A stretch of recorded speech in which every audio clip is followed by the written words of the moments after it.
Gold more earning, mga karabiteng.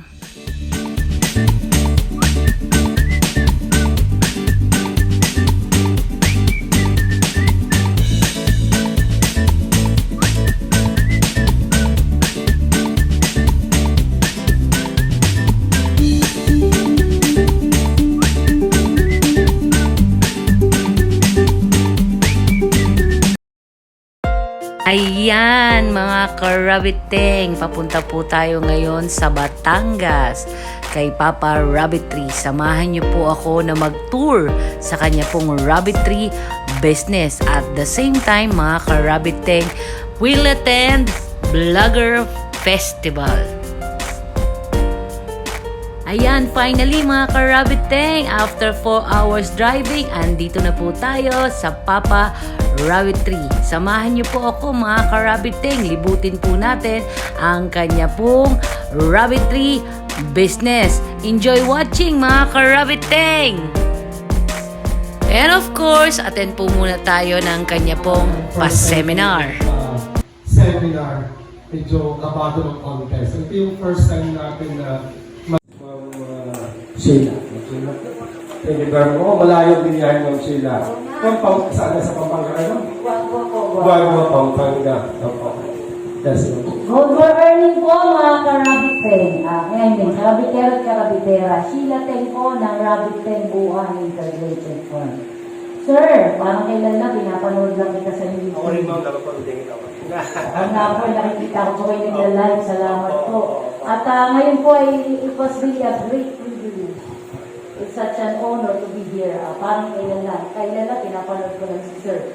Lahat halos ng vlog ni Sir from Negosyo Philippines. Nakakataba na po siya. Oo. Ay, padala kayo mga puntang Pampanga. Baka padala na ako ng pure ano. Anyways po, pagpasok ko pa lang po dito sa Papa Rabbit Tree.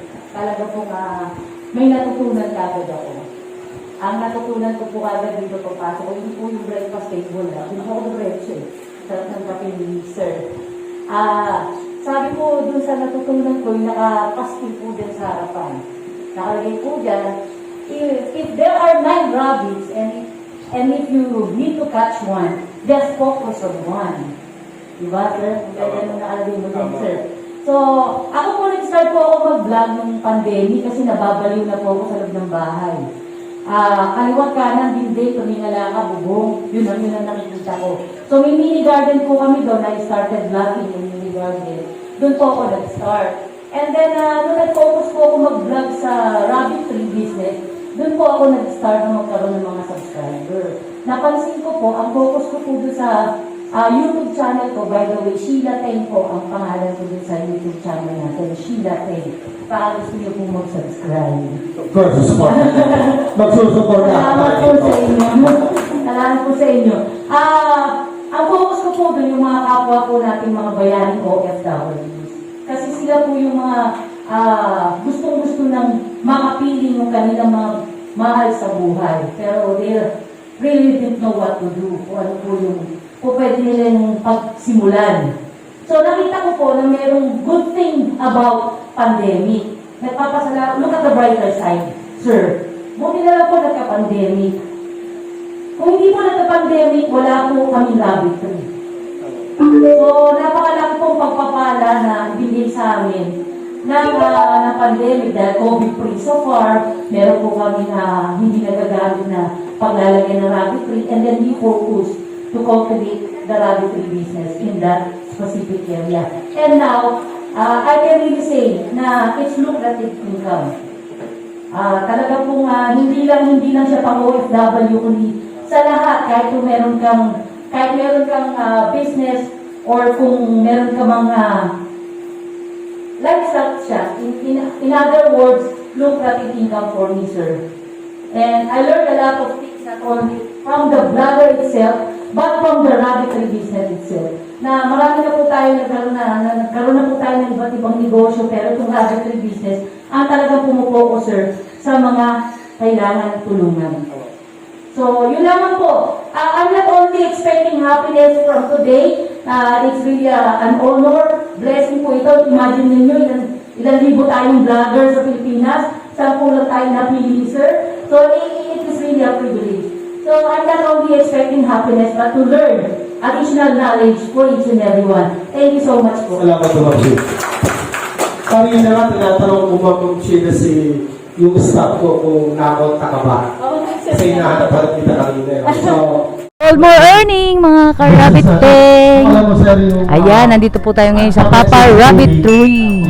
At atin pong iba-vlog yung kanya pong rabbitan. Ipapasyal ko po kayo dito.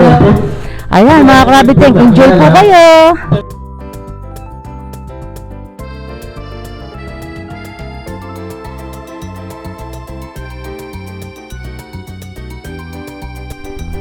Mga ka-Rabbit Teng, kung napansin nyo po sa mga nauna po nating pinuntahang mga rabbit tree, talaga pong nagpapakain po sila ng dayami. Sinisigurado ko po sa inyo mga ka-Rabbit Teng na ang dayami po ay maganda po sa ating pong mga alagang rabbit. Ibigay lamang po natin ito ng tuyong-tuyo. Dito po sa farm ni Mr. Balbacal, napansin ko po na ang lahat po ng kanya pong rabbit ay kumakain po ng dayami. Makikita nyo po dito, bawat kulungan po niya ay meron po kanya-kanyang dayami. Tunay nga po at nagpapatunay nga po talaga na ang dayami ay mabuti at maganda sa kalusugan ng ating pong mga alagang kuneho. And again, mga ka-Rabbit Teng, of course, hindi lamang po siya nakakaganda sa kalusugan ng ating pong mga alagang kuneho, kung hindi, siya po ay nakakagaan sa ating pong mga bulsa dahil nakakatipid po tayo ng pagpapakain ng kung ano man pong feeds ang pinapakain po natin sa ating pong mga alagang rabbit. Dayami po ang kasagutan para makatipid po tayo.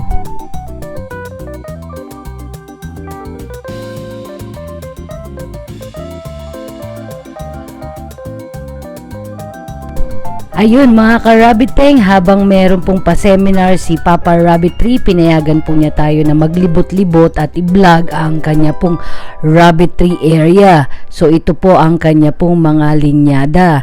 Para ko na po kayong mga kasama ka-Rabbit Teng sa pamamasyal po sa iba't iba pong Rabbit Tree business. So tulad nga po ng naipangako ko po sa inyo mga ka-Rabbit Teng, pipilitin po natin na makadalaw po sa iba't ibang Rabbit Tree business para po makita natin or may matutunan po tayo sa mga kapwa po nating rabbitero at rabbitera. Sa pamamaraan pong ito, makakakuha po tayo ng idea po sa kanila. So dito po sa lugar niya na ito, meron po siyang alaga rin po na hindi lang rabbit, kung hindi native pigs. So meron po siya ditong mga itim na baboy. So ininegosyo din po nila ito according po kay Papa Rabbit Tree. So punta po tayo banda roon mga ka-Rabbit Teng. Ito po ang kanya pong mga linyada. At kung mapapansin nyo po, napakalawak po talaga ng rabbit tree niya. Ito pong ganitong rabbit, meron po tayo sa Rabbit Teng Buan Integrated Farm. So, iba't ibang lahi rin po mga ka-Rabbit Teng ang meron si Papa Rabbit Tree dito po sa kanya pong farm.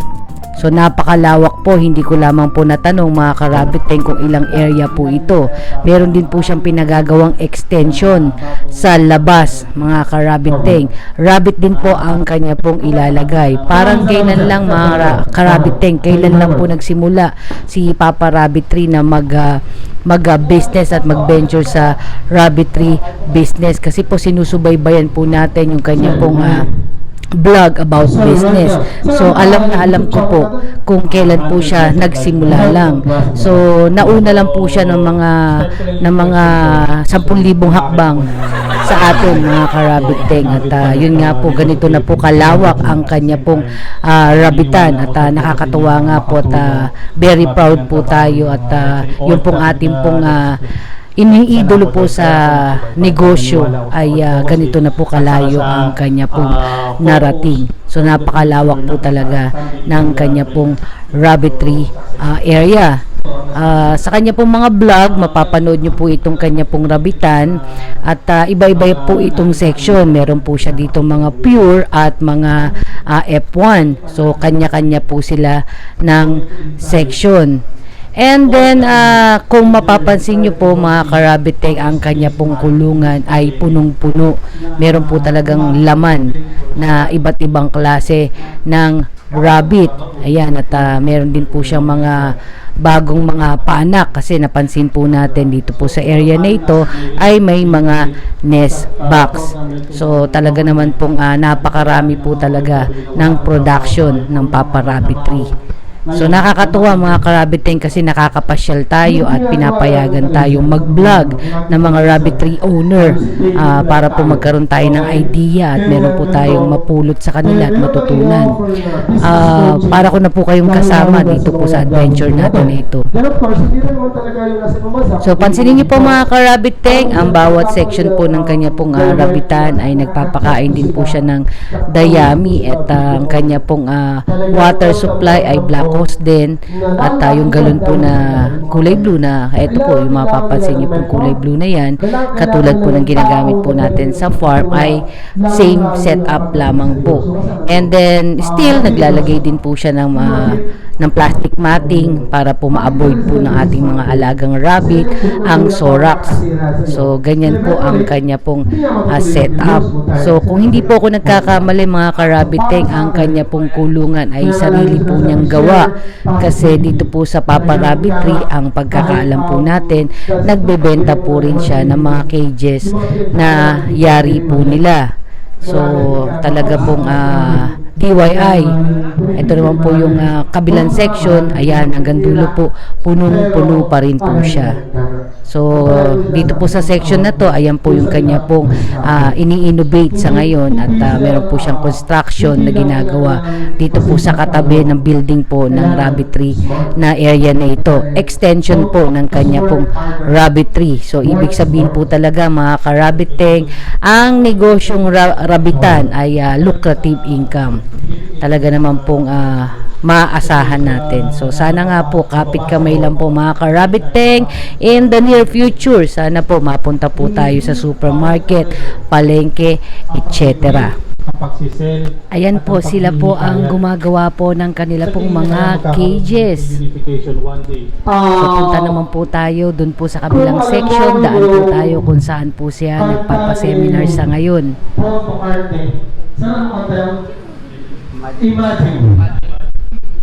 So yung tanong mong yun, yung sinasabi mo na Ma'am Sheila, napakaganda ng tanong ni Sarah Landel.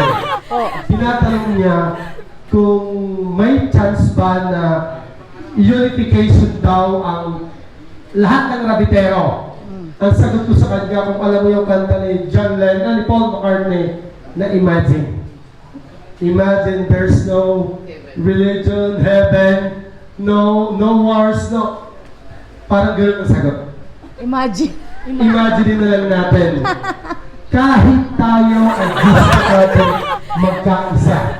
Ayan mga ka-Rabbit Tank, naantala po ang ating pong pagbablog kasi po bigla po tayong tinawag ni Mr. Balbacal at pinaliwanag po na niya sa atin yung kanya pong kasagutan sa tanong po ng isa po sa ating mga vlogger. Sana nga po magkaisa ang mga business owner, hindi lamang po ng rabbit tree industry, kung hindi yung lahat po, karamihan ng business owner dito po sa loob ng ating bansa ay magkaisa. Tulong-tulong po tayo. Although we cannot please everyone, we cannot please everybody kasi nga po hindi naman po lahat same minds. Kapit lang tayo, kapit. Ayun mga ka-Rabbit Tank, marami po sa inyong salamat sa inyo pong pagsama sa akin ngayong araw na ito sa pamamasyal po natin dito po sa loob po ng Papa Rabbit Tree. And again, maraming salamat po kay Mr. Balbacal sa pagpayag po niya sa atin na may vlog po natin ang buong rabbitan na kanya pong pag-aari. Again mga ka-Rabbit Tank, kung bago ka pa lang sa channel ko, subscribe na po kayo and hit the notification bell. I love you all. Thank you!